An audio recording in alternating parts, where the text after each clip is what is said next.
All right, everybody. Good evening, good night, good morning, good afternoon, whenever it is you tune in. Hope all is going well for you. I am just myself right now. Trey is on his way. Um, and before I say anything else, first off, Rawr. Second off, uh, try to not say the actual team names for this stream. All right.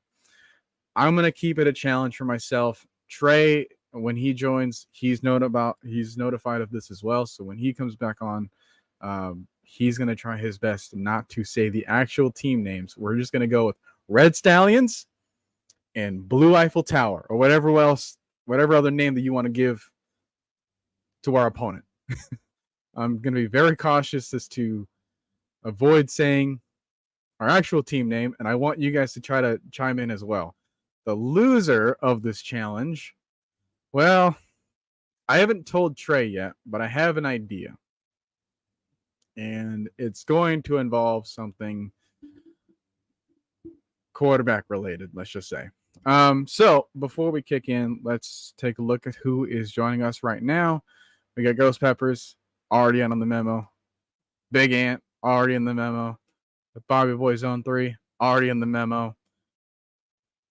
I never actually learned how to say your name correctly, so if you can pronounce it for me or tell me how to say it, because Gak boy, I don't want to get it wrong. You got the memo. Nathan Floyd, let's hope that you get the memo when you're here. All right, we're in agreement. You just got to be on the lookout. Just got to be listening real close for if me or Trey says it, because I don't want to have to do the punishment, and this is my idea. So I don't want to do that to myself. All right. Afterwards, we're still going to be doing the Immaculate Grid Challenge for the both of us. If you're still new to that, then we'll explain it when we get there. But as right now, we're talking about Red Stallions versus Blue Eiffel Tower. All right. Yeah. I guess I could also accept Atlanta, Florida Dolphins. But yeah. All right, so what we got going on right now is the matchup between Red Stallions, Rawr, and Blue Eiffel Tower. Just gotta drill that in my head so I don't mess up when I read your guys' comments. I'm not gonna hold you guys to the same accountability. If anything, you guys are probably gonna have to trip me and Trey up when we start reading everything that you say. So, and as I say that, it's probably gonna happen more often now. Okay, so matchups that we like. All right. I don't understand what the Blue Eiffel Tower is trying to do. This is so hard. I don't understand what this team is trying to do. Because they have Ryan Tannehill out with an injury, obviously. And so they're trying to flip-flop their opponents or with their quarterbacks. I don't know if it's going to be like what Carolina did when they had PJ Walker and like Sam Darnold or whatever, and they were trying to like stick with one quarterback for one drive, and then the next drive they'd switch out and go with another quarterback. I really don't know what their game plan is. I don't even know if they know fully. So it's going to be tough to see what the game plan is. All I know is that either one of those options is not going to be good enough against our defense. Our defense, again, played amazing to keep us in the game from the previous week. So, got Michael in here. Now, remember, everyone else that's going to stick around and see that or it's joining, if you're here to see the rules, then just understand that we're not going with the team names that we've been doing this entire time. We're going Red Stallions, Blue Eiffel Tower. All right. So everyone else that's in the chat, reminds any newcomers in here to be like, hey, don't try to say the team. If you do, it's not a problem, but just a little mental challenge for you as you pay attention. I have not learned anything about that, so I can't give it to you. But again, had something to say. So, yeah, with our opponent, they still have Derrick Henry. They still have DeAndre Hopkins. They're not going to shop them out. All right. Despite what the rumors were or would have been. So we know who our offensive weapons are as far as like who we need to stop. Now, I would be afraid of them if I didn't have the coach that knew pretty much everything there is to know about Derrick Henry as far as possible tendencies, possible weaknesses, possible things that he favors or that he prefers in the run game, or so possible blocking schemes that he likes more than others, possible things that he can't or maybe can't really defend. I want to make their number one player on offense uncomfortable. It's not going to be the quarterback, all right? I don't think it was the quarterback even when Tannehill was in there. But they do have a run game that can still scare anybody. So, and I'm saying this because the Blue Eiffel Tower still somehow put up a good fight against Baltimore when they were over there in London. Then they're coming off a bye, and then they're facing us with their throwbacks uniforms that, frankly, I don't know if they deserve. If you want more information, look up what JJ Watt had to say about it. But yeah, if you're putting up a close game against an opponent that then wiped the floor using Detroit, kind of concerning, not going to lie. But we didn't really have enough of either one of the quarterback options to go into having a complete sample size for a game plan. What that means for them, though, is that they have to game plan against what we could do. That's pretty scary considering they're all young quarterbacks that don't have a whole lot of experience. And yes, we have a quarterback that's kind of doing the same thing, but ours looks way more caught up than them. All right. If you want another quarterback that's really struggling, that seems to have some help, like enough help in order to win games, but just doesn't seem to be working out for them, I could look at the Packers. I could look at, well, this team that we're facing right now. I could look at Chicago. I could look at, there's a lot of teams, man. Like they're not all doing good.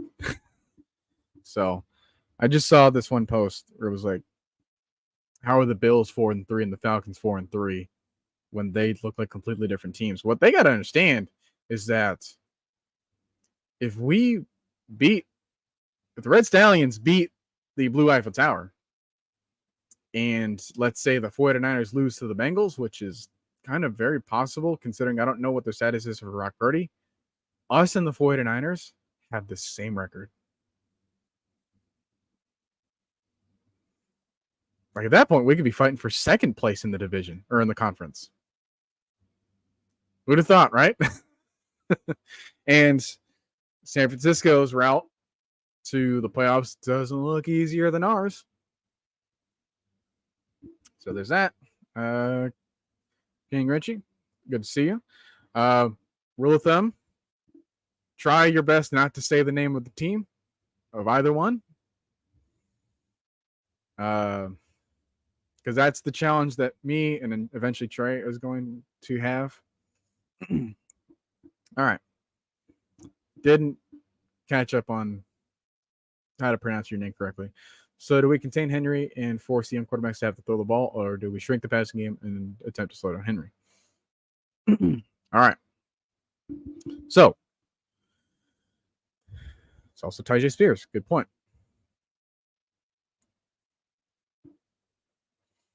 I think what they want to do is run the ball first because that's their bread and butter. Passing is not their bread and butter. They still have Hopkins, right? They still have people that can catch the passes for them, but they don't have people that can reliably throw passes for them. So if we want to have the advantage on defense throughout the game, what we need to do is rally up a lot of points early on, eliminate that ground game entirely for them. So that way we're not having to force ourselves in a position where we have to play close and they can always consider the run as a scenario for them, right?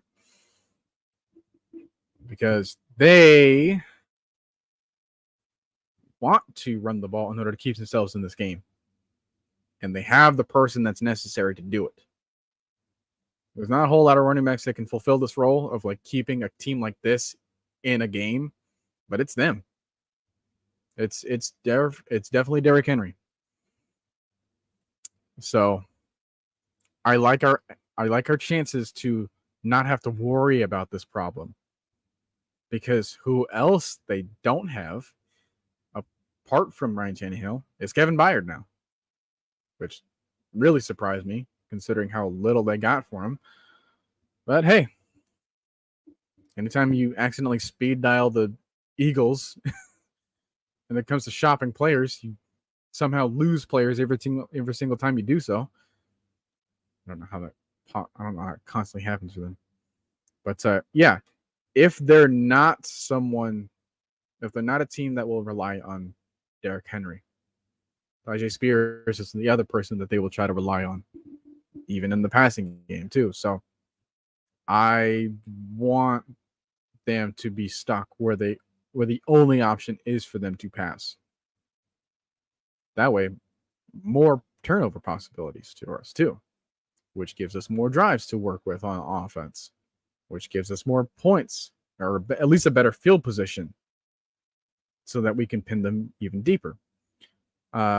Speaking of which, we're probably going to have a little bit more difficulty doing, considering I just saw Bradley Pinion on the injury report, and I want to figure out what was going on there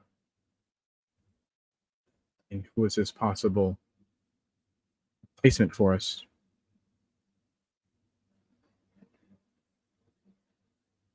So what do we have here? We have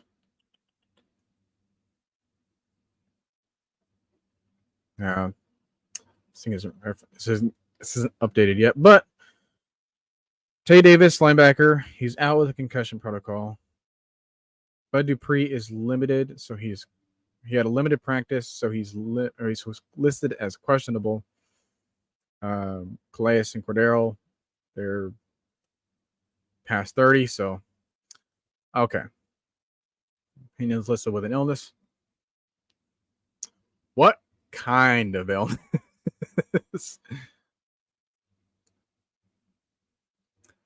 I guess that goes to show that Arthur Smith, did he learn his lesson? I don't know.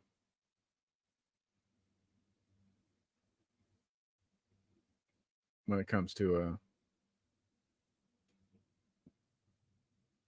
listing Bijan as a injured player, because he got snaps in, right? You can't get on the field if you're listed as injured. So because we didn't list him as injured, then we had to play him, I guess. And plus, Bijan wanted to try to be on the field for us.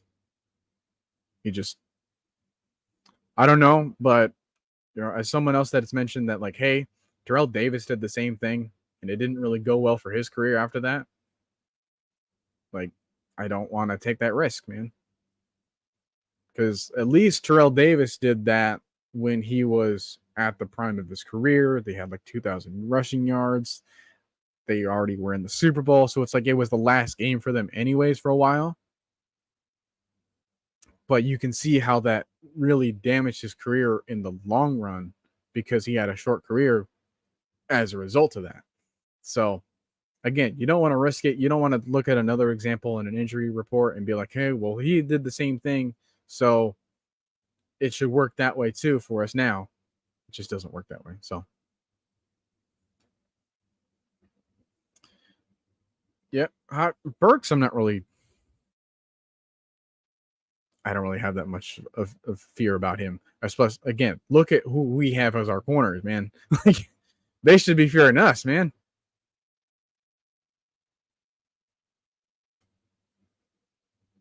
Okay. So we got Pat O'Donnell, elevated Andre Smith. Those are the two practice squad. Oh no, we elevated someone else in the practice squad too, right? Or from the practice squad? I just saw a transaction. Anyways, I want to take a look at the Blue Eiffel Towers injury report.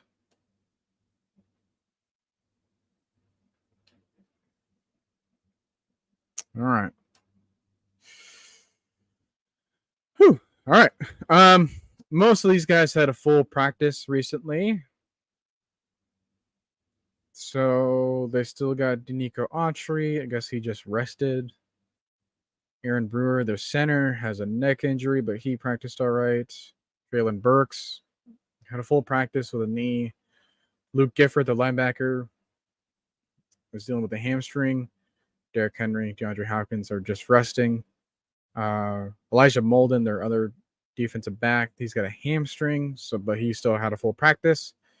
Chris Moore, wide receiver, on concussion protocol, but he's had a practice. He had a full practice. Jeffrey Simmons, with a shoulder injury, he still had a full practice. And Atir Tart, with a toe, still had a full practice. So the long list.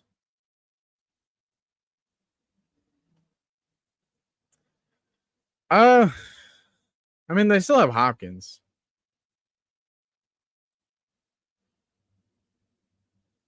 It's just who's their quarterback that's throwing to him, man. That's the biggest problem.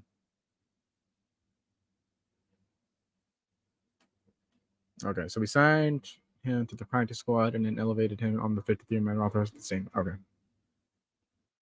So kind of one transaction. Yeah, I like Simmons a lot. He is very underrated, as well as Jarrell Casey was over there too. So again, you got to give these defensive linemen their flowers before they leave without any recognition, man, because it's really painful to see like great players like that consistently just don't have enough props given to them.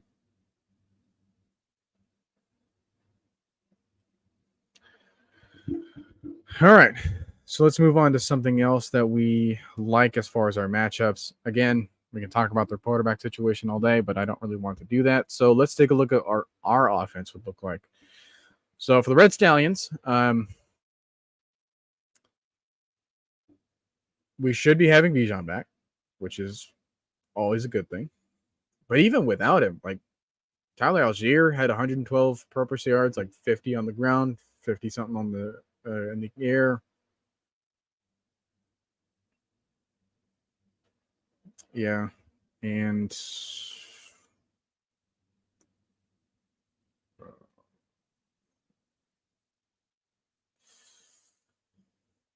yikes. Well, I don't know what to say about that other than prayers to their family, man.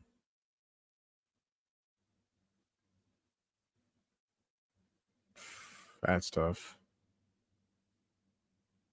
I just don't want to keep this on a somber note, though. But yeah, did recognize that. That's don't like seeing that.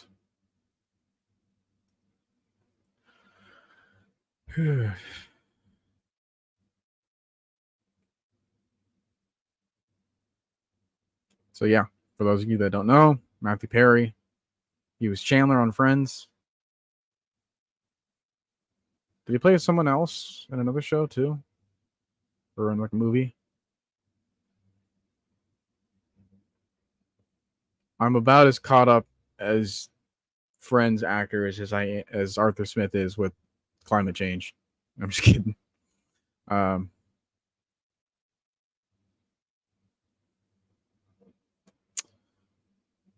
all right. Well, as we deal with that, okay, our offense. Red Stallions offense. Just trying to refresh, clear the mind, because I don't want any other comments to be. Oh, okay, he was in Fool's Rush as well.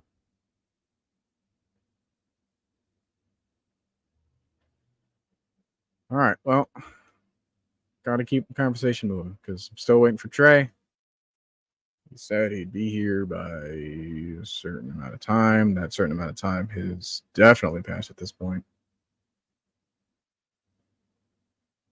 All right, then. Okay, so matchups that we do like on offense. Stay with me, people. Our wide receivers. Speaking of which, I just saw the other day.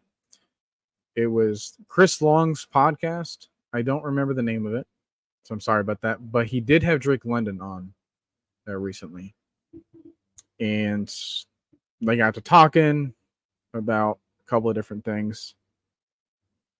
His upbringing, how basketball favors wide receivers as far as like a moving around and getting into space and just like identifying zones and where to be and how to manipulate the coverages and all that kind of stuff. That was really cool to listen to.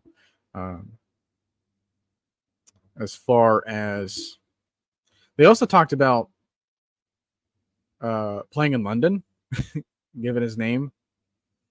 And one thing that they had a conversation about was the idea of a team moving over there, specifically like Jacksonville, right? If they were to move over to London, like how would their schedule look like? One thing that I never really considered that Drake London brought up in there, which I thought was really smart on his part, was how do you get free agents and like draft picks over there? Because that's a big commitment to that team. Because yeah, over here you could just move from state to state and not have to worry about all that kind of stuff. But then you have to get like an international passport.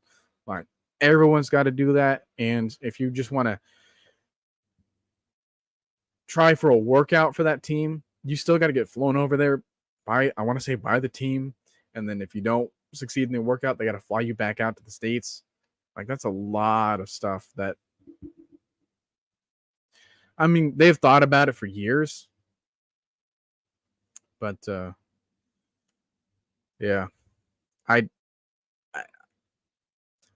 one thing, it just helps that the Jaguars are good right now so that they can have this kind of conversation.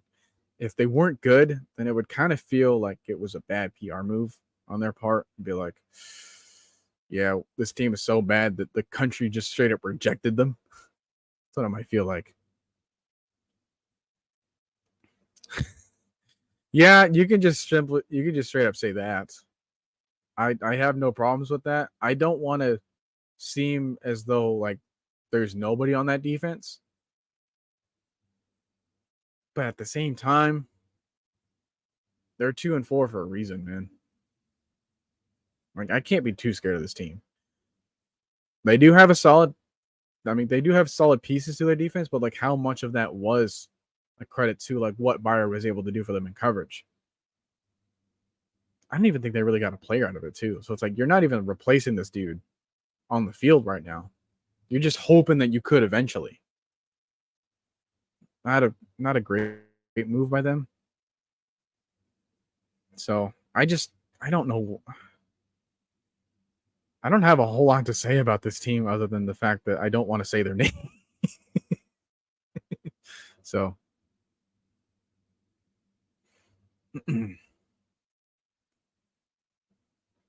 I don't know if I could say that about Bayard. He was like a great safety for them for a while. But come on, I don't think anyone's talking to him about like being Ed Reed. I'd say maybe like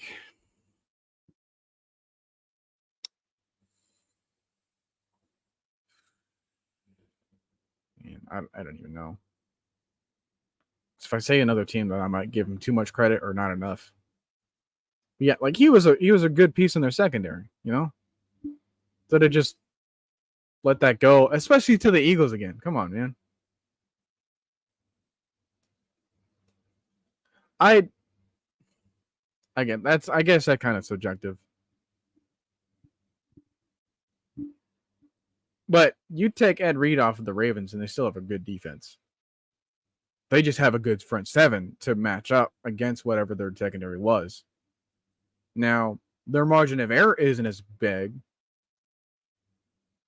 but it's like they already weren't that fantastic of a defense. And now they're missing him, so it could get worse for them down the road. I don't know. I can't say that because our biggest opponent isn't really so much them. It's more ourselves, as you can tell by how we snatched victory from the jaws of defeat against Tampa Bay.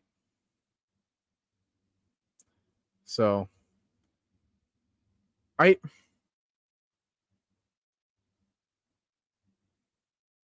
did they?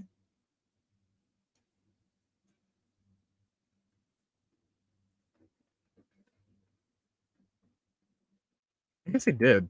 Either way, it's not that great of a replacement. Like, why do you think he was the person that got shipped out to him? Because he couldn't cover the deep route thrown by Tua to Tyreek Hill.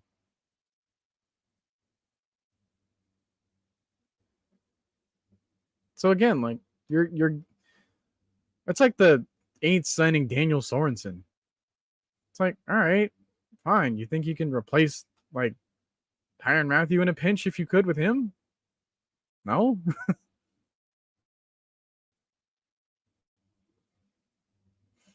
Okay, so let's move on to other things that we may not like or our biggest concern for. Michael's already beaten me to it, so let's move on with them. Biggest concern is Matthew Bergeron against Jeffrey Simmons.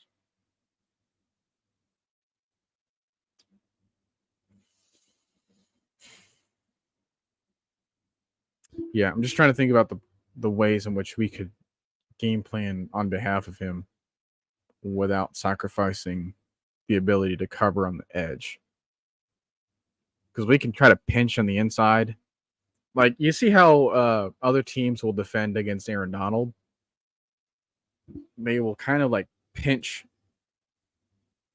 their offensive linemen together so that if he's like lined up in the middle of three dudes, then they will kind of like circle him. So I think that's just too much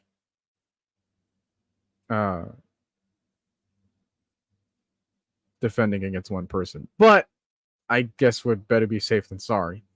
It's just you're leaving other guys like Danico Autry to also get a stop too. So I think we have a plan for it. Where this offense is being constructed, we can have a mismatch for any type of defense outside of an accidental loss. The other two losses were of mistakes. Yeah, like I said, like we're beating ourselves mostly. So it's like it's not anything in which I can say that the Red Stallions just straight up lost this game because we weren't the better team. Like, we could have been on par with the other games. Like, we could have had a much better game. I'm probably looking at like a 16-14 matchup at some point in the Jacksonville game.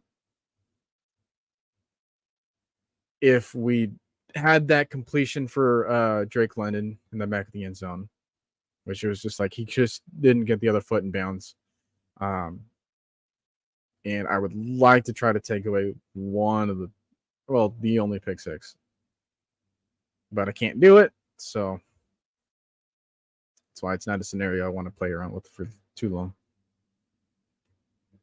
I knew that he had the picks, like the 5th and 6th round picks. I forgot that Edmonds was a part of it. Again, I don't know how it makes them better. And I don't know if he's going to be there for the long run. But I'm going to ask you guys this question, though. Of the two quarterbacks, who do you think is going to have a better day between Levis and Willis? Because do think that Malik is going to be harder to bring down, but I also think that they're going to have a lot of opportunities where he's going to hold on to the ball a little bit longer than Levis.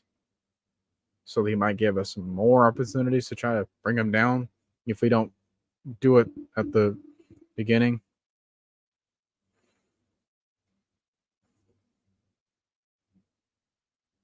Are they adding a third one in this mix? It can't be a 3.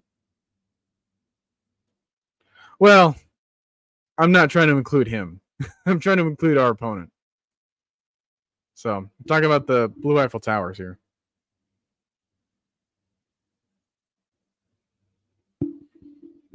Yeah, I know that he shouldn't have that many problems. I will say that I can't really boast a whole lot about their secondary or about their defense in general. But I do like who they would have in the future. I can at least say that much. One thing I took a look at before was how everyone was on offense and on defense in terms of third down conversion and like red zone attempts. So just as an update, the Red Stallions are 15th in the league on offense in terms of third down conversions at almost 40% of the time. We are just 22nd in red zone in terms of scoring a touchdown with 47.8%, which seems very high. But the numbers that are really high is that we're third in third down defense in the league, only allowing 33.7% of attempts converted against us. We're third in third and fourth down conversions as well. 7 attempts, 2 conversions brings up a 28.6 fourth down conversion rate. And then we're top 5 in the red zone as well. So I think those numbers we can easily keep in those high marks. Levis strikes me as a gunner, but he'll mess up trying to force things. Like mayo in his coffee. Malik could hurt us more on the ground, more than likely extending the play. Just really, there's been a couple of throws that were all right that he had in like the preseason and stuff, but I don't know how comfortable he feels like in a structured offense. Our inside guys should eat this game. Pitt, Smith, Jefferson, Hollins, and a 3-headed monster running back, hopefully. Again, you really can't. Again, our opponent really can't stop this team. I cannot stress that enough. Our opponent can't stop this team, this offensive structure. Ourselves, absolutely. But our opponent can. So that's progress. Yeah, we'll have to see because, Ritter was having that kind of stuff said about him still, too. But I think we kind of seeing that it's not typically the case. He was 19 to 25 in that Tampa game. 76% of your passes are completed in a game like that. 250 yards. Like, we were moving on that team. We were moving on that defense. And I knew that going into that game. I was like, hey, we're going to have a lot of opportunities to go down the field. It's just a matter of us punching it in. And what happened? Which is why part of me is like kind of concerned about saying anything in this game just to see what kind of power my words hold here. So there's that. There has been no sign of Trey, by the way. Hope it's okay. Just gonna check up on him real quick. Because the last time I talked to him was about 48 minutes ago.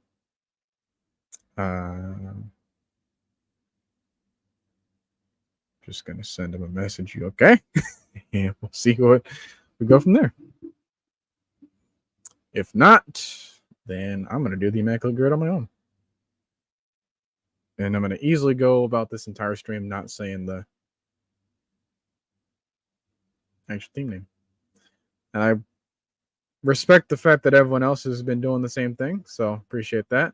By the way, in case you're still here, Jay, I am kind of, I don't know.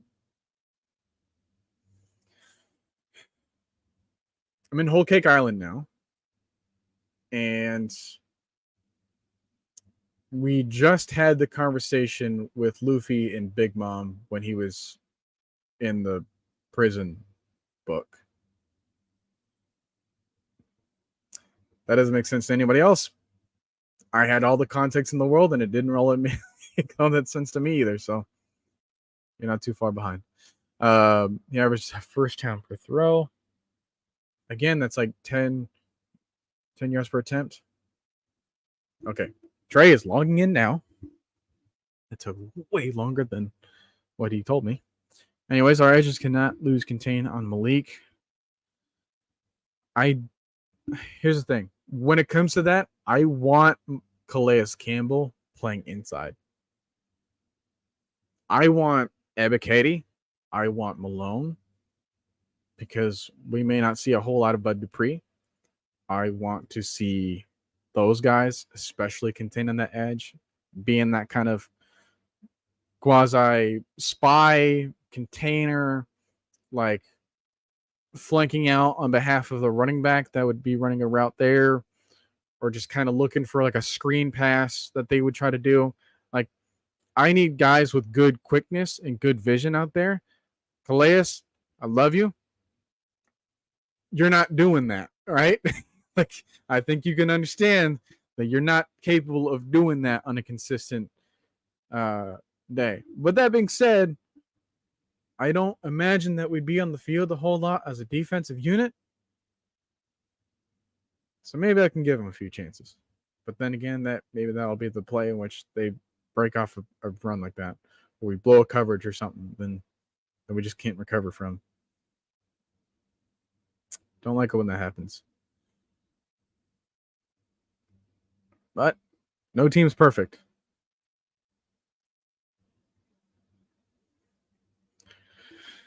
All right. So as he is locking in, we're going to get his takes on this game eventually. I haven't looked at the Immaculate Grid, by the way.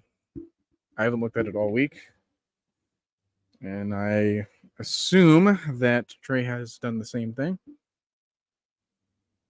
I don't care if he does, but I just got to figure out which grids I can use that are new to both of us, you know.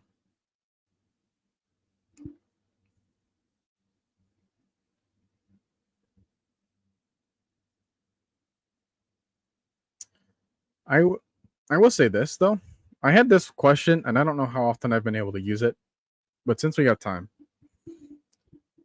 what did last week do, like the performance of our team as a whole? What did it do to change you? Or at least like change your viewpoint of this team? Did it change at all? Yes or no? Any explanation would be fantastic. As I wait for you guys. Water break.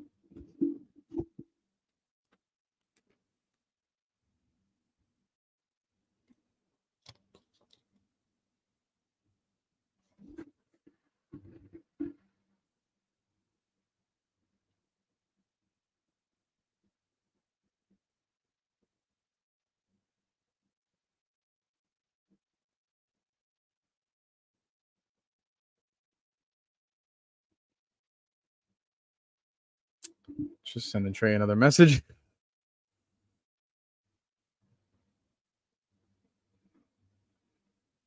All right. No change here. Just got to clean up the turnover issues. Always easier said than done, though. But I do like seeing Ritter and Heineke and all that kind of stuff performing the ball security drills as I go through the tunnel, as they preparing for all the knockdowns and whatnot.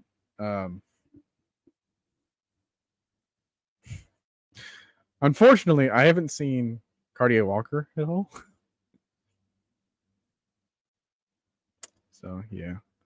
Prove the Stallions can have a top 5 offense easily. I don't know if we're going to end up with those kind of statistics, but on game film, sure.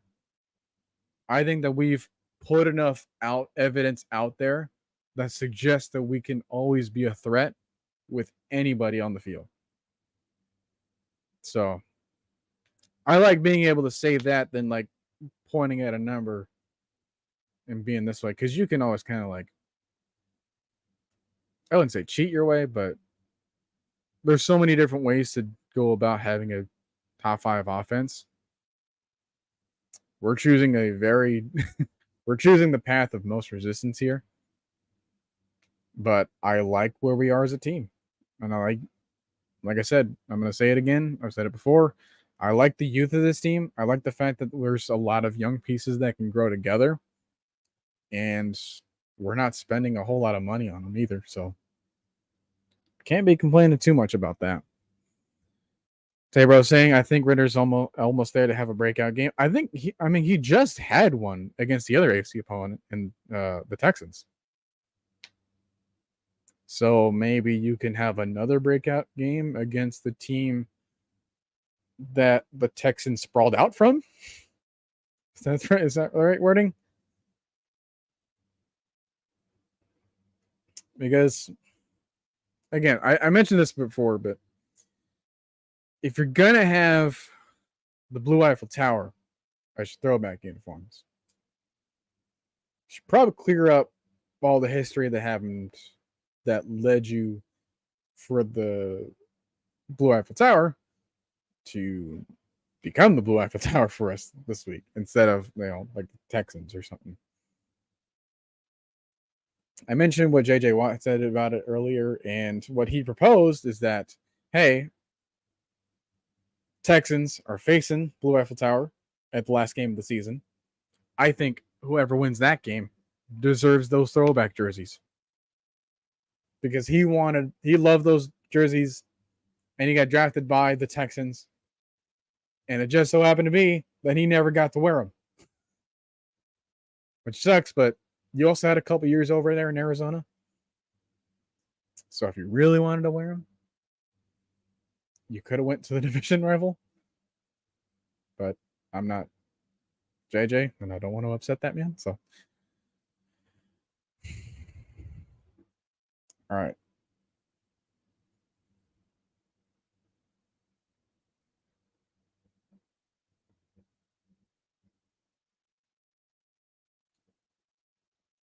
As we continue to wait for Trey.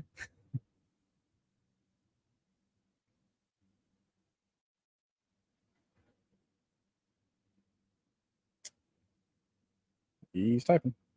Computer's acting up.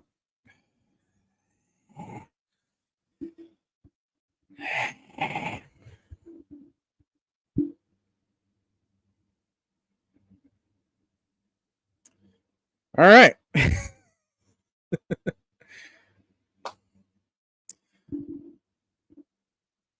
All right, he's using a different one. He's using a different method in order to get here. Dude, I'm going to be so bored. I'm going to start talking about climate change.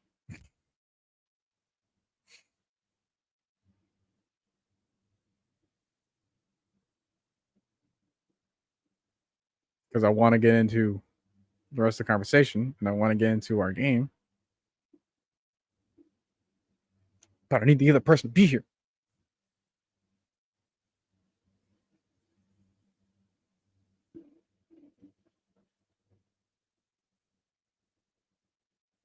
So how is everybody else's night going? The continuation of the stream is a working in progress.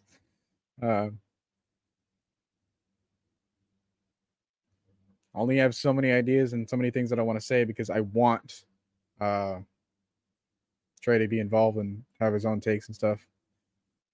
You know what?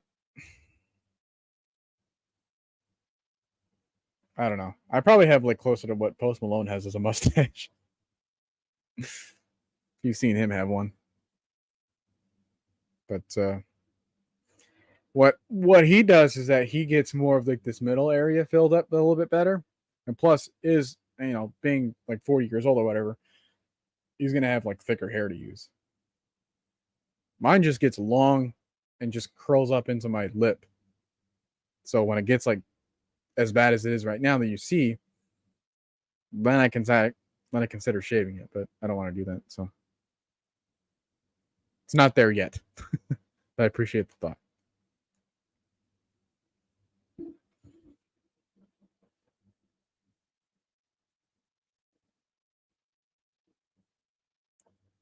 Come on, Trey. People got somewhere to be, including myself. It's kidding. No, half kidding. Any other comments that you guys want to bring to me? Because I haven't been able to. Got a question there, right? Anybody else that you guys want to bring about this game? Any of the questions that you have? Anything that I haven't brought up already? Because I don't want to. Again, don't want to bring up and take all of Trey's talking points. Troy versus Landman, as far as like a future starting linebacker for us. I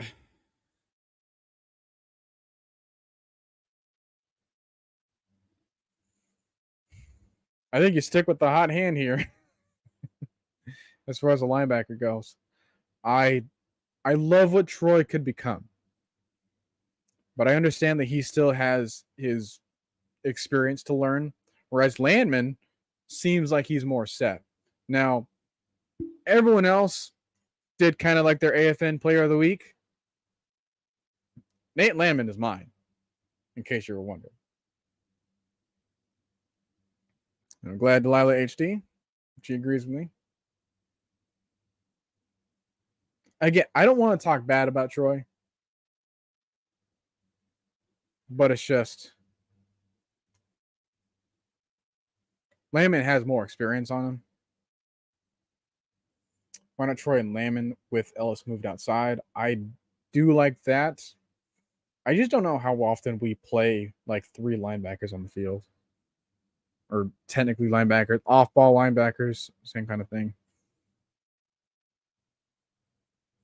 I do like that, like having those guys as the inside backers.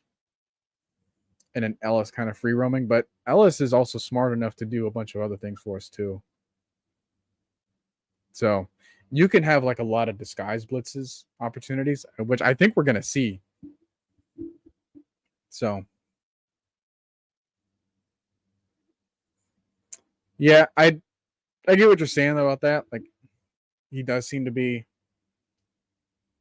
a little bit slow to react to certain things, but he's just overall like a better athlete. So if you can get him to learn all that stuff, then you wouldn't have to miss a guy like, and plus like having Landman and him together is a very good combo in the future. Because again, they're both really cheap, guys. Like that's one thing I love about this team as a whole. They're very young, very cheap, and they all want to play for each other for a while too. So, and it does help when you have that kind of high morale that gets you to carry on a 4-3 team, that which a lot of people are suspect of. Hey man, everyone gets this kind of slate of games where it's like 4th place gets the 4th place schedule, 3rd place gets the 3rd place schedule, 2nd place gets the 2nd place schedule, 1st place gets the 1st place schedule. Which is why you'll end up with teams that can go from 1st to worst and worst to 1st. It's the dynamic of the league.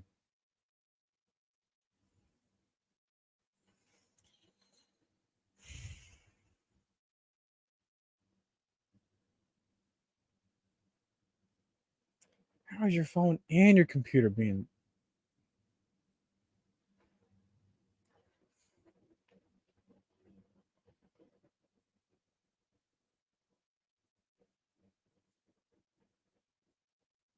Okay, so Trey says he's going to try again. If he's not here in 10 minutes, he's out. Which sucks. Been holding out for so long. Been avoiding a lot of different things to say for this reason. All right, Jefferson versus Hollins for wide receiver 2.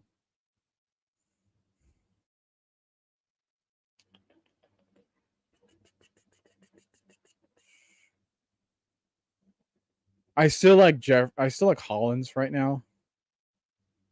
But if we're talking about moving forward, it depends on like what you would consider wide receiver 2 here. Right? Like, because we could consider like the X, the Z receiver, the Y. That's usually like our slot guy. And who gets the targets of those three if they're on the field a lot more.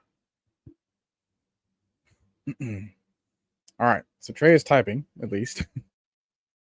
So he says, also tell the people my key views of winning is less turnovers for the third time in a row.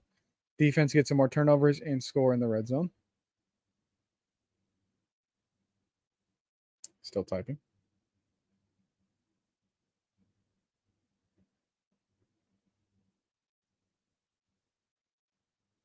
As he finishes that.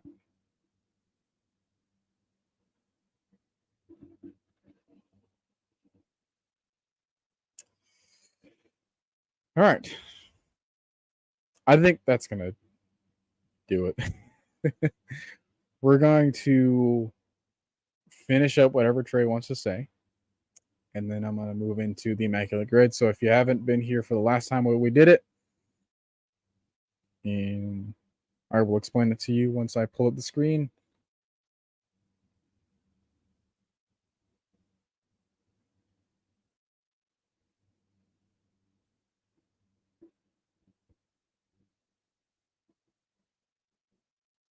Keep seeing the text bubble go up and then disappear. And then up and then disappear.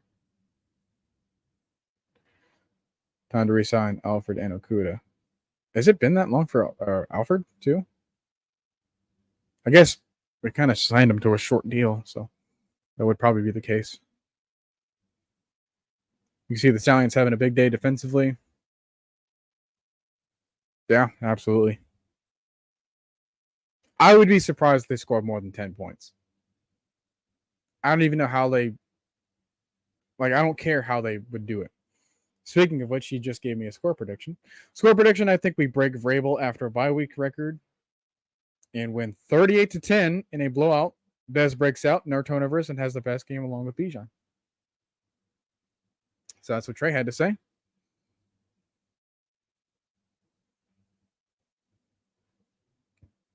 Just going to ask him if he's got anything else, because I'm speaking it as he's typing it.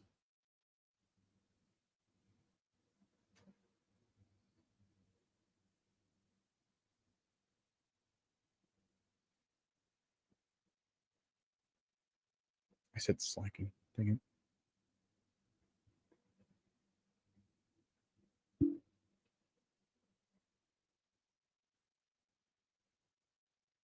All right, I'm going to give him one last opportunity to get his final thoughts out.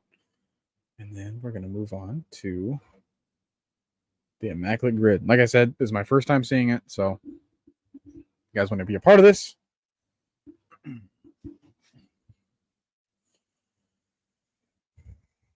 then I will show you guys how we do it. This should be the game we put the NFL on notice. Stallions. Rawr.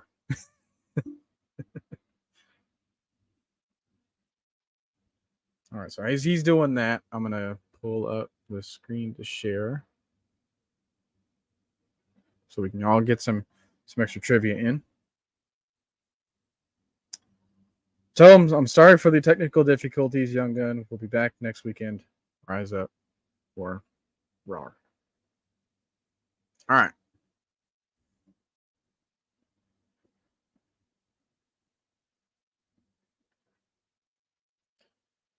Let's get this grid started.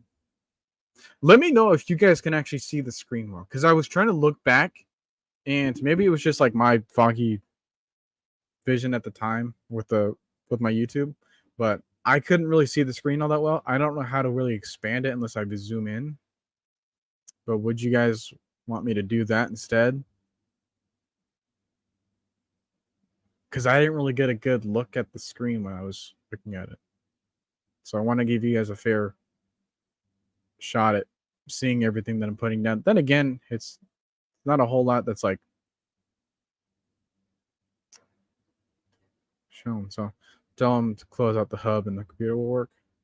I don't know what he's dealing with, and I don't want to take this entire time to diagnose everything that could be going wrong over there. So we're just going to call it a night with him. But appreciate the thought for helping him out. All right. Share the screen. Connect the hub. All right, we are here. All right. Looks pretty good in your screen, right?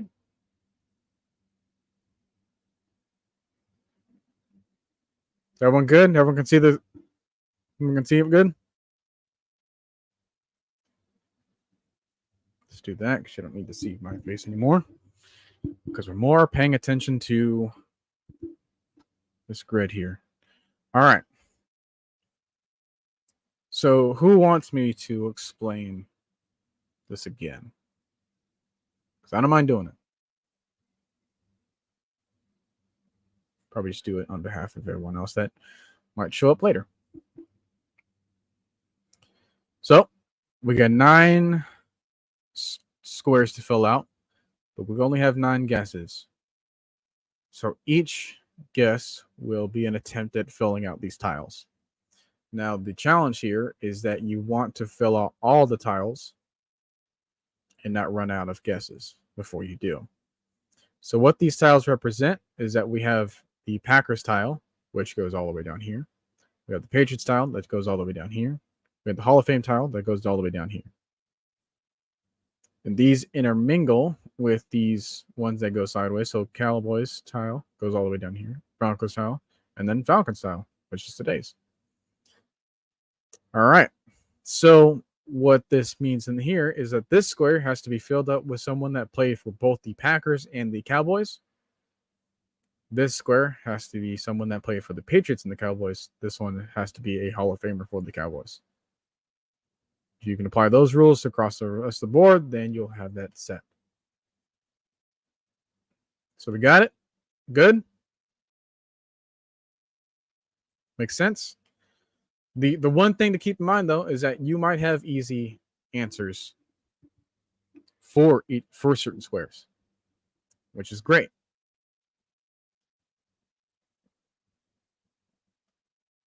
Correct. I hope I didn't say it. Crap. I don't think anyone caught me. I purposely didn't go that far down so I wouldn't accidentally say it. But yeah, so Nathan Floyd, you're saying Favre, which would be a good guess. However, if we want to fill out the Stallions, the best way to do it for this game purpose is to use an obscure player. So having Favre here would be probably a common answer, because what this game prides itself on is being able to have like the obscure trivia to go your way. So every time that we guess a player, we're going to have a percentage on the top right. Now, the percentage is probably what you're going to have the hard time seeing. But we want that percentage to go as low as possible. So if we have a high percentage answer that could be Brett Favre, then that doesn't do us any. That doesn't give us the best chance if there was someone else that we could have put. Now, Devondre Campbell's another one, but is he obscure enough? Andre Rison, I do think that like going back a couple decades does help out the percentages.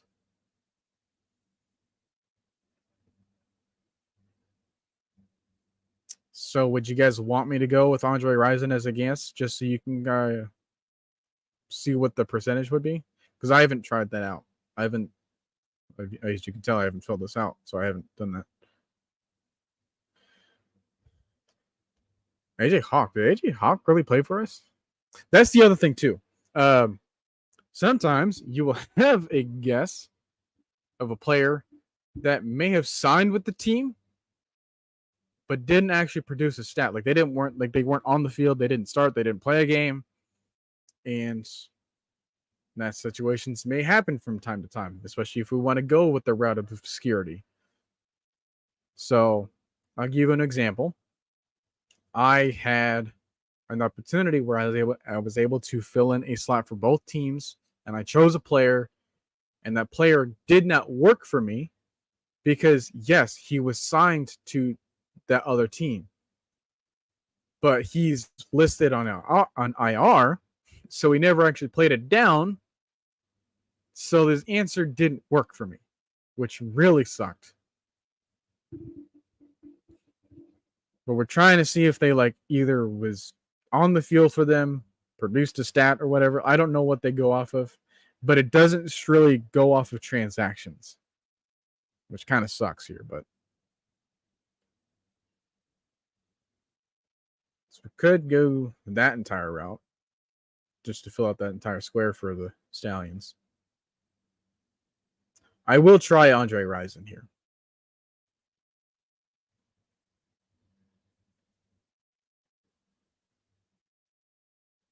So that gave us a 9% rating right there as far as how common that answer was. 9% is good, especially for a first guess. So now we have 8 guesses left. We still have 8 tiles. So we're doing all right.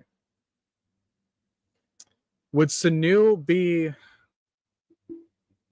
that rare? Because I have a few other options too.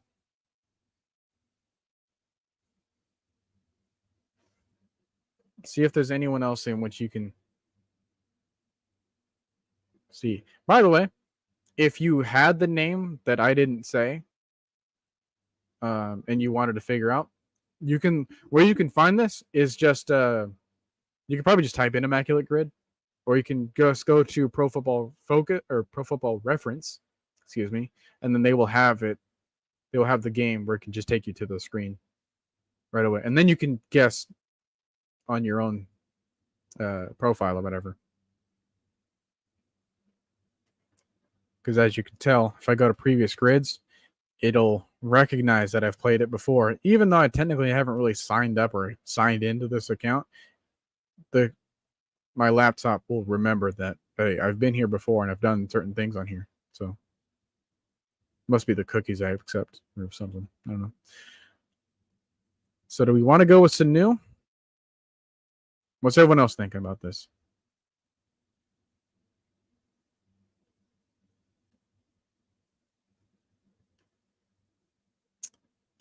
We can go Brandon Copeland. Sante Samuel as well. I'd rather not say assented.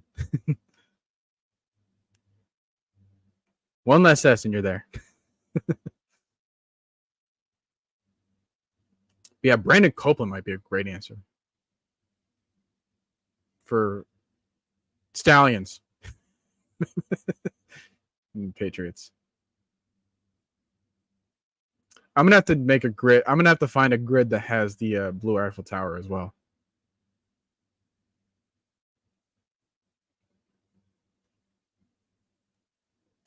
I don't even really remember Brandon Copeland as a Patriot, so I'm gonna try that out. And then Copeland, 0.06%.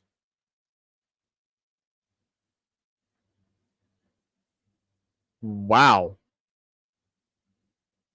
that is amongst the lowest I've ever seen.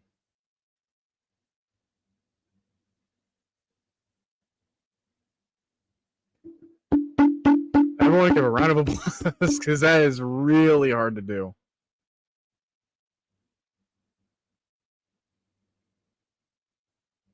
All right. I don't know what Sanu would have been. That's the thing about this. I don't know what Campbell would have been as well, or AJ Hawk for that matter. I don't remember AJ Hawk playing for us as a Falcon. Maybe in like a preseason or something, but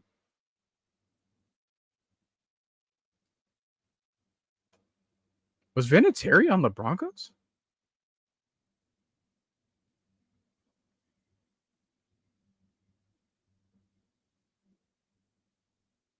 I don't remember that. I remember him being a Colt. Don't remember him being a Bronco. Maybe like before he was a Patriot. Even then, that's. I think Patriots, Broncos, Wes Welker. I think that'd be too common.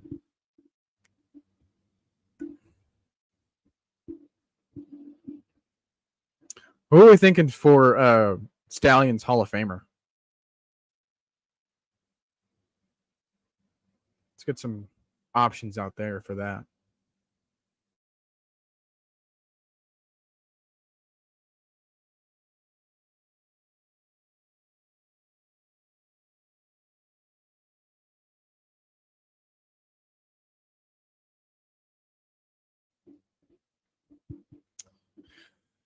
All right. I'm gonna try this. I don't see anyone else correcting this.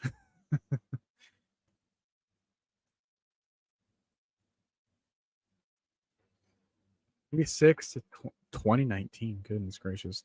Does it work? It does not work. So Vinatieri was not a Bronco. So I at least got that out of my system. I wouldn't have been able to sleep if I didn't try it. All right, so there's one spot that we can't fill, unfortunately. We can still go for a Stallions Hall of Famer. Again, Sanders, that's one of the easiest choices that you could say. I want to go something better.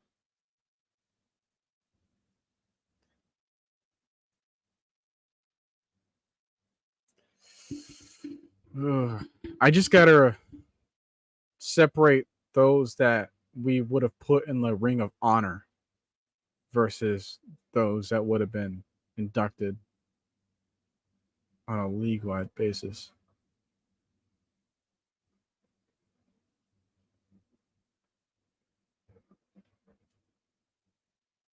Humphreys an option. Dolman's an option too.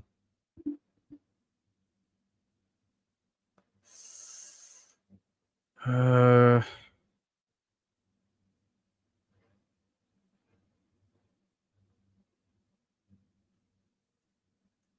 see.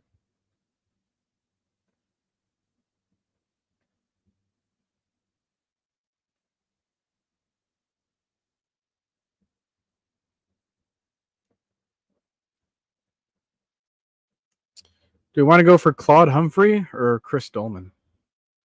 I don't know if Dolman would work because I think he was more of a Viking. But then again, if Humphrey could work for the Eagles, then I don't know if Dolman would work for the Stallions.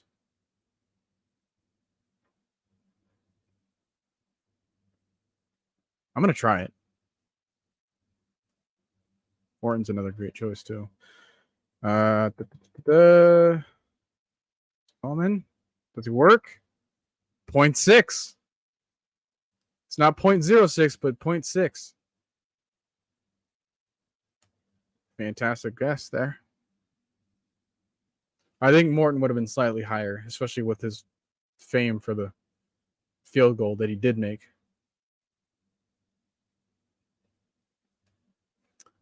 All right. Do you want to try to fill out the Hall of Fame slots for the other teams as well? I just want to try to pay attention to the one slot or whatever that we can't fill out.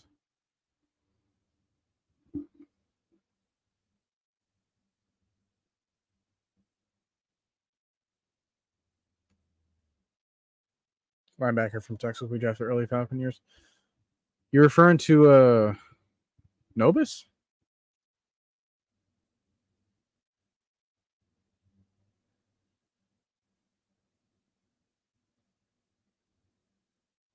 Hang on a second.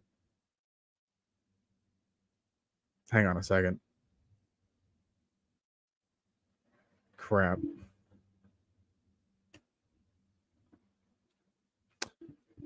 Oh my goodness. I think you just got me to say their team name.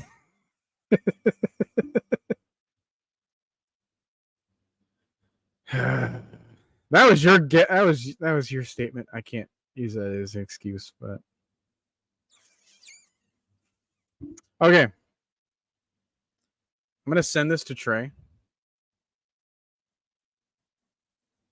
because I'm gonna let him know what my punishment was for not fulfilling the entire thing. Basically, for those that are still here, if I went the entire stream without having to say the name of the actual team, I would have been scot-free. But since I did technically say it for us, what I'm going to have to do is, and I need to be reminded of this, I'm probably going to set a message on my phone. The next time that you see me, I will start my stream and I will put mayo in my coffee.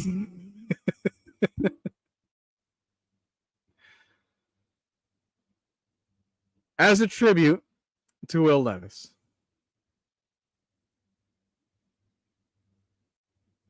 This does not affect whether or not we actually win the game or lose the game. That doesn't matter here. That was just going to be rockets to that. Because I was the one that on draft day said, hey, Will Levis eats corn the long way. But since I technically broke my own rule that I gave myself, I guess now, because Trey didn't even show up to try it, I will now. Well, I'm not gonna start putting it, but I now have to put mayonnaise in coffee and then try to drink it on stream in front of everyone else just to see what happens here. So you better not miss it because I'm not gonna be lingering on that idea for much longer. So yeah, it's not doing great now, Eric Mag. At least not for me. I'm gonna do the Will Levis challenge. Apparently, I was hiding that information. Can't do it anymore. So to finish this out, yeah, this is going to be 5 guesses for 6 tiles. So we, like I said, we can't complete this entire grid. We're going to have to leave a square empty. And I want to see if we can agree on which square we're going to leave empty. So if there's any other guesses that you want me to try to make in the meantime, I didn't want to do this.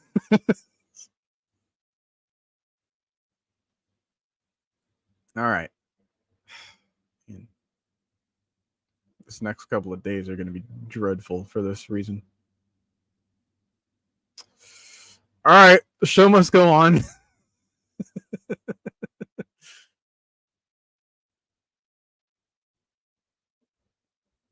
You know what? Maybe this part I won't send to Trey, but if we could just huddle around each other real quick. Trey didn't show up. He gave me like 50 minutes of buffer time to try to get him into the show and couldn't. I think we need to get him on camera to join me putting mayo in coffee. Because we ride and we die together.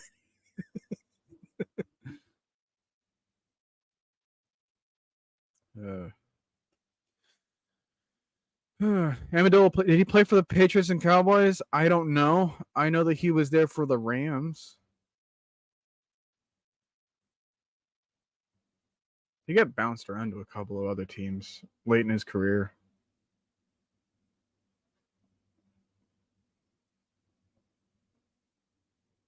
I could try it. Do you want me to do that?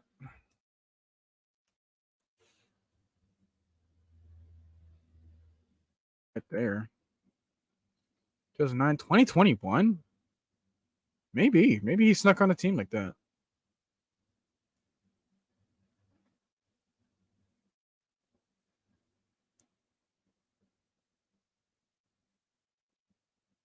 What do you say?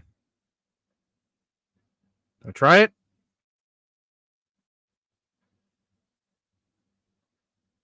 Because I honestly can't remember either. But I'd be willing to try it.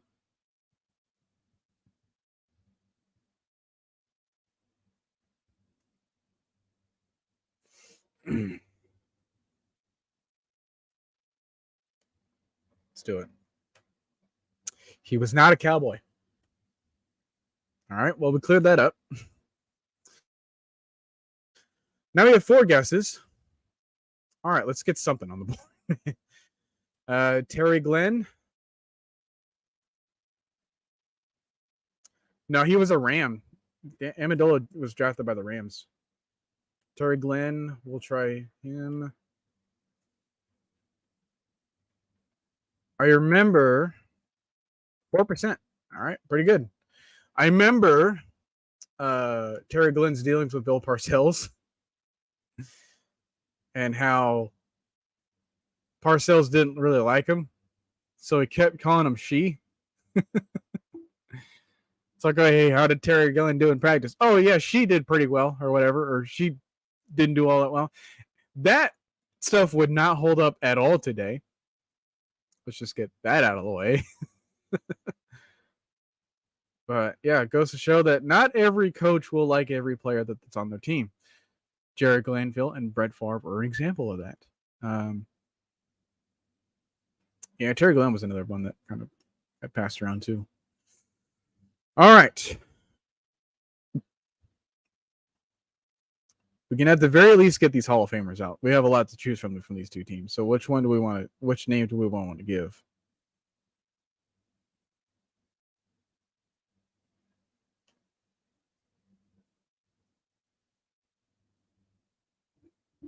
There's a couple of obvious ones, but then there's a couple of them that I want to think about. Keep Talib, Broncos, Patriots. I think that'd be common, but we'll give it a shot. 14. Not as common as I thought. All right, 2 guesses. I think we'll just clear out the Hall of Fame boards. We won't have to worry about the Packers anymore. So just give me a name for the Cowboys Hall of Fame and the Broncos Hall of Fame, and then that'll be it for tonight.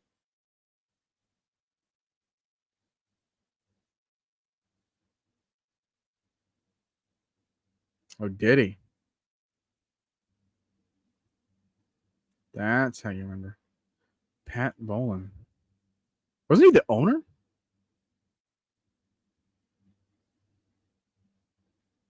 I think it's got to be a player. Was Pat Bowlen a player? You'd be blowing my mind right now if that was correct.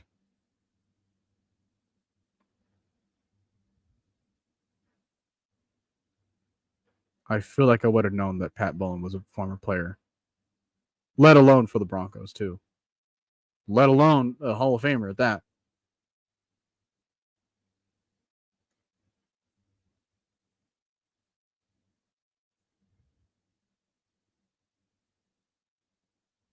So where do you want me to go from here? Charles Haley for Cowboys. I think that'd be coming too, man. He was a 5-time Super Bowl champion.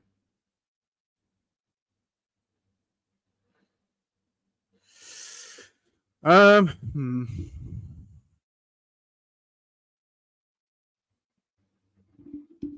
see here.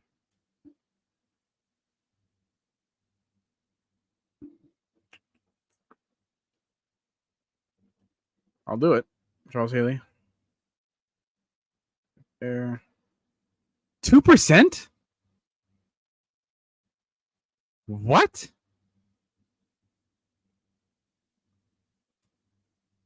That is so much slower of a number than I was expecting.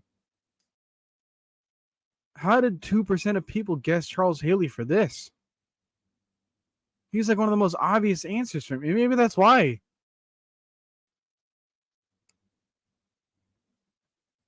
Yeah, Pat Bowlen was the owner before Walmart or whatever. But like I said, we're just kind of restricting it to players. Floyd Little for Broncos Hall of Famer. I'm reading that right? Floyd Little. All right, so we got a rarity score of 232. That number would have increased or decreased, which is the point, if we got those two correctly. Let's go back here. Floyd Little, 2% as well. We had some really low guesses here. Bob Lilly, well, we already filled out the Cowboys one, so a bit too late for that. All right. So we got that out of the way. I don't know how Trey would have fared with this, but hopefully, and I can't believe that we still have this problem after like years of doing this together. We still have connection issues, technological difficulties. Sometimes I just can't speak English correctly. Audio issues, things of that nature.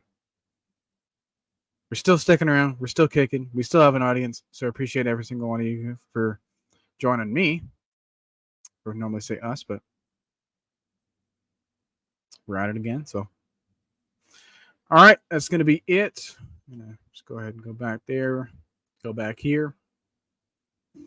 And yeah, final score predictions from you guys before we go head out. I haven't given mine. Like I said, I'd be surprised if they scored more than 10 points against us. I guess the charade is gone now. We'll go ahead and start calling them Titans because I got to pay my punishment anyways. Score predictions before we leave. Let's hear. I'm thinking about mine right now. I think that because Trey said 38-10.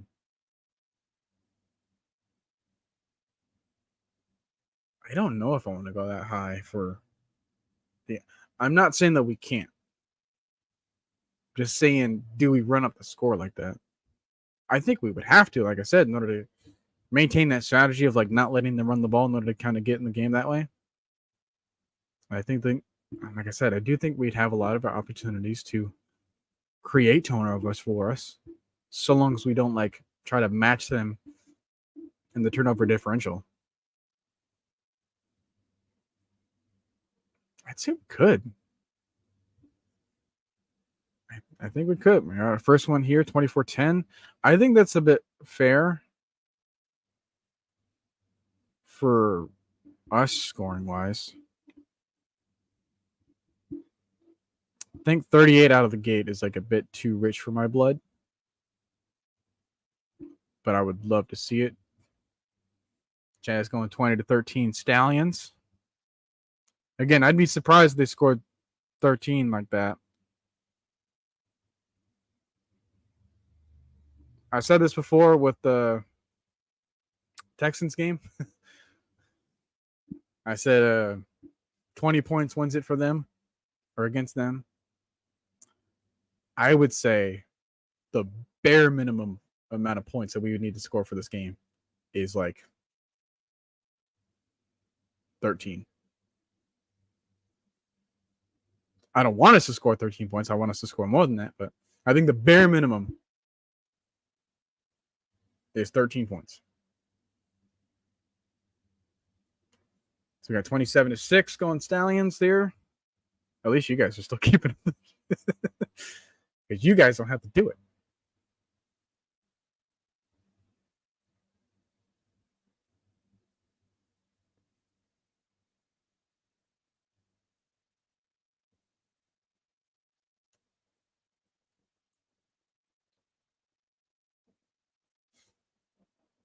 I'm going to go, we score 30.